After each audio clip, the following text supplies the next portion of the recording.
Okay, looking forward to our fourth straight home game in the month of September. It's also homecoming. It's a very special time for all of our fans. I know our coaches and our players are excited about that too. Playing a very good team in Southern Miss, a team that went 8-5 last year. Went to a good bowl game offensively. They can really throw it. I think they're 8th in the country in passing yards, their quarterback and receivers. They're very impressive defensively. They're 9th in total defense. They play extremely hard. They put a lot of pressure on the offense, and a very well coached team. And Coach Hobson's a guy that when he was at Alcorn State and I was at Arizona State, we played against each other, so we do know each other fairly well. Just a quick update: Nick Brahms will make his second start at center. We thought he did some good things. There's nothing like experience getting out there and running the show, and we thought he did a solid job last week with that and expect him to improve. Questions? How's Markel Hill doing? And will you look at some other changes on the offense, like maybe Austin Cross? Yeah, Markwell, we feel like, he wasn't 100%, but, he's getting better. He moved around pretty good Sunday. Trox is a guy that, we have a lot of confidence in, and he'll be ready called upon, and it was good to get him some snaps. What did you see out of Brahms? You said it's been almost 3 years since he played the football game.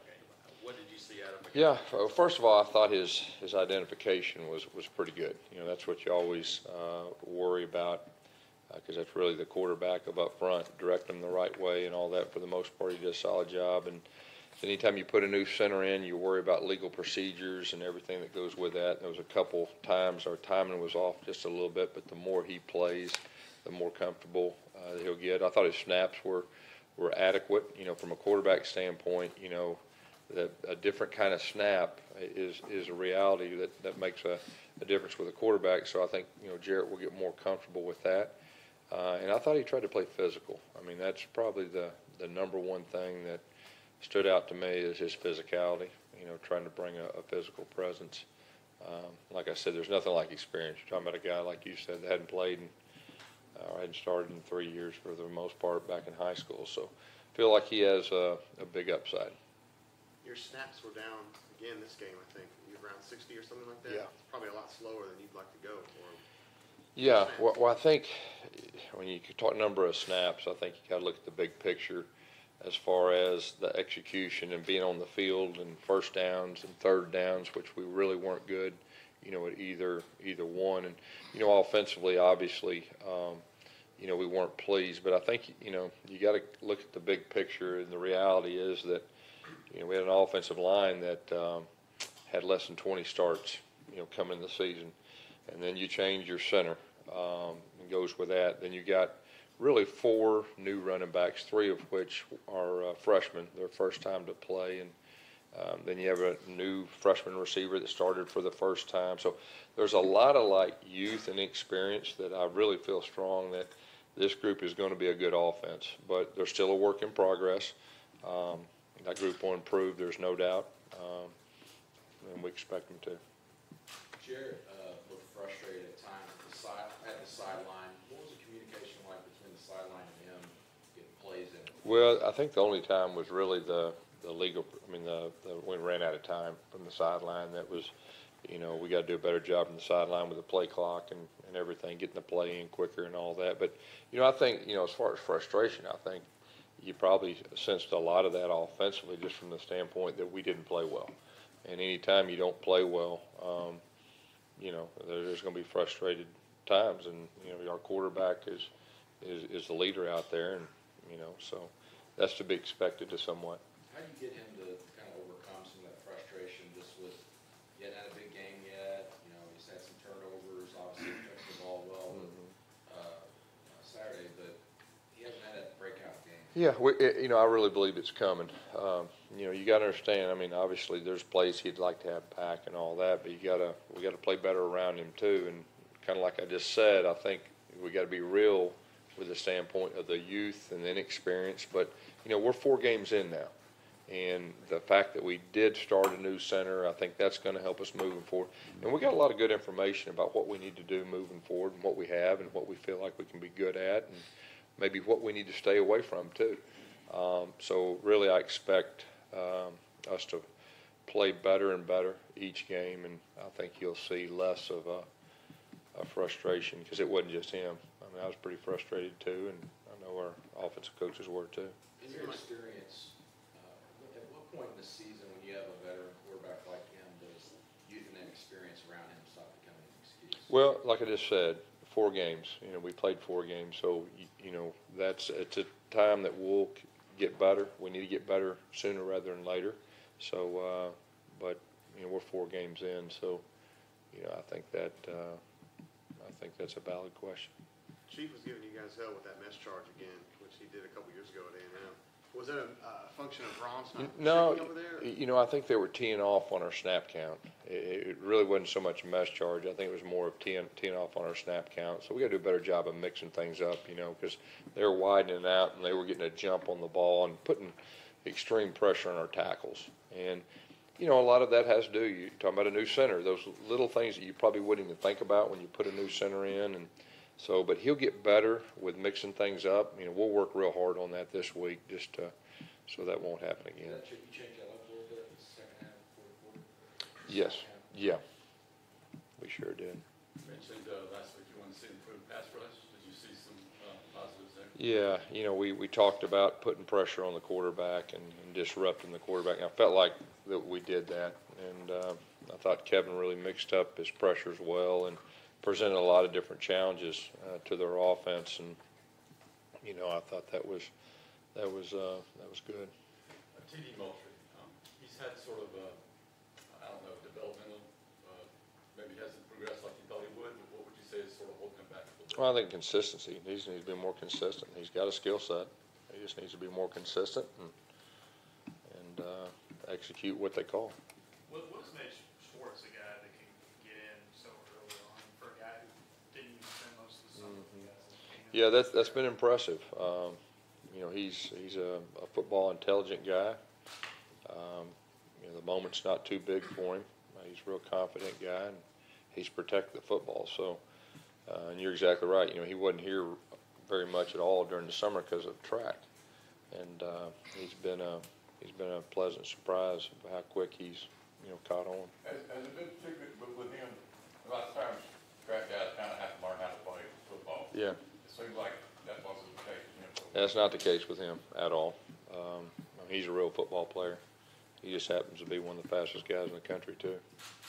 As far as Shivers goes, I think he had 2 snaps in this last game. Mm-hmm. You kind of worry about, does he need to kind of get a head start or a launch space? I think if we can get him past the line of scrimmage to second level, I think that's when he can really show what he can do. And I think when you've seen him be successful, we've done that. And he's and he's still learning too. I mean, you got to understand there's a process of learning the blocking schemes and all that, how to be patient. It's hard for freshmen to be patient early because they get excited, they get in there, and they're just thinking high school run, where you got to kind of read things and let things develop. But he's got a chance to be a really good player. What are you hoping to do as far as playing time with Eli Will these next couple of weeks? Yeah, with those 2 guys, my deal with them, of course, obviously they're progressing very good, but we practice each week and we try to push them a little bit more. And my whole deal is I need them to be 100% mentally and physically before we put them out there. And so last week I didn't feel that way. Nothing, not a negative, but I just want to make sure we do what's best for them. And when they're feeling good, they'll be back out there. And so that was kind of the thinking. Does not play them kind of, that gives you another game before they could be redshirted. Does that kind of help you? Yeah, I think so. And then, like, strategically, we can do what's best for them, as they're progressing. With the new rule being what it is with the redshirt deal, just how much of an additional challenge has that been during the last week, just with things that you've had to Yeah, well, I think, this is it's a new rule. Anytime you have a new rule, there's new things that, come up, and you do the best you can, as far as adapting. I think next year, everybody around the country will have a better idea of what to expect and, what it means and all that. Was that kind of an unexpected headache? I'm sure a lot of coaches don't like to deal with in their game plan, and they're having to, meet with players about their future, and even players who aren't transferring, wondering about what's going on with the team. Yeah, I think anytime you got challenges that you have guys leave the team, in the middle of the season, there's challenges. But that's part of the job description that you do as a coach. And like I said, it's kind of a new day in college football as far as that is concerned. And like I said, I think you'll probably see more and more of that in the future. How do you feel about the rest of your guys on your roster as far as that goes? I feel good. So the expectation, obviously, it wasn't ideal to lose the three guys last week, but is the expectation moving forward that you guys will be able to get through the rest of the year without losing anybody else? No, we think so. I mean, you never know how a year goes, but at this point, I feel pretty good about it. Seems like you're keeping Aza's beak wet a little bit, getting a couple plays here and there. Who's that? Asa Martin. Yeah. Do you feel like he's still an option to be that tailback? Yeah, he's getting good practice time, and he's got a good skill set. He catches the ball out of the backfield well, and he protects well and all that. And so I think you could see his role grow as you go. And then the thing about running back, depth at running back through the course of the season, when people get banged up and everything, you can't have enough. Guys, how much time did you guys spend on punt returns back in the spring and preseason? Yeah. It's like you're definitely. Yeah, in the spring we spent more time in really all the special teams than we had any time I'd been here, and we went more live. And we've got a dynamic punt returner, and we knew that if we gave him a chance, which we've done a good job of giving him opportunities, been doing a good job up front, crunching and all that, and everybody can see what he can do. He's electric with the ball, his hands in space, and Noah is one of the best kick returners in our league too. So. Our special teams is to a point where they're capable of being one of the best in our league or the best. They just got to keep improving and all that. But that was a lot of fun to watch. Saturday when all four units I felt like played well. Is Richard Juvenor a guy that's, because of what you've seen out of him, getting closer to maybe helping you guys in some better down situations? He could. He's got. He's got a unique skill set, and he can run, and he's not scared.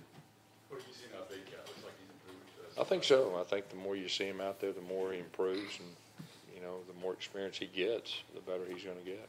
Nate was such a big top blocker for you guys on the outside, but Chip was saying the other day we thought that Shedrick and Seth did a good job. What did you see out of those guys? Yeah, both those guys are big guys that are capable of being very good blockers. It's just they don't have the experience that an older guy would have, but they're both willing. We're really working hard in practice, with that. Gus, it seems like it's late in the game you guys had a little more success running the perimeter with how the run game has been struggling. Just how do you balance getting those perimeter runs but still trying to establish stuff between the tackles? They work together. I mean, they really work together. As an offensive coach, you try to take what they're giving you, but to be successful run the football, you have to run it enough inside and run it enough outside. And, like I said, we got to get better in both those areas. I wouldn't say we've arrived in either area, but when you really get going, that's how it works. Going forward, you anticipate Cam and Boobie kind of share things? I think so, and then see who's hot and go with it. And then Shivers is a guy that I think you could see get some more carries too. I think if we get more volume of plays, you get more touches and you get more carries and everything. But the last 2 weeks, our play count's been not what we want. How would you evaluate the offensive line play, and has it gotten better as you kind of go along? Some things we've improved in. I think our communication is probably the biggest thing. And, a couple weeks ago we were a little banged up. We wasn't able to practice like we'd like to practice to try to get some guys to the game. And that probably set us back a little bit. But they're capable of being a good offensive line. I really feel like that's going to happen sooner rather than later because they want to. There's some smart guys.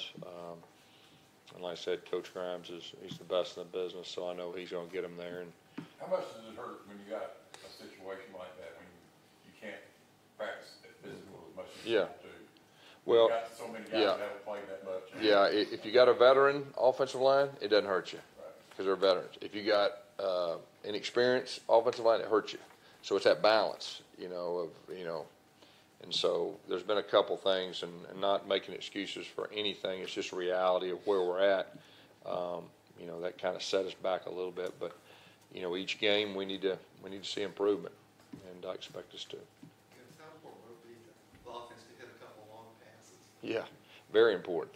Explosive plays. I mean, we need the explosive plays. We're at our best. We're playing fast. We're having explosive plays, not just in the pass game, but the run game too. And we hadn't had near as many as we'd like. So we've got to figure out how to get that done. Yeah, how much does it change? I guess I'm not sure what year they did the substitution deal where the offense substitutes and you let the defense substitute.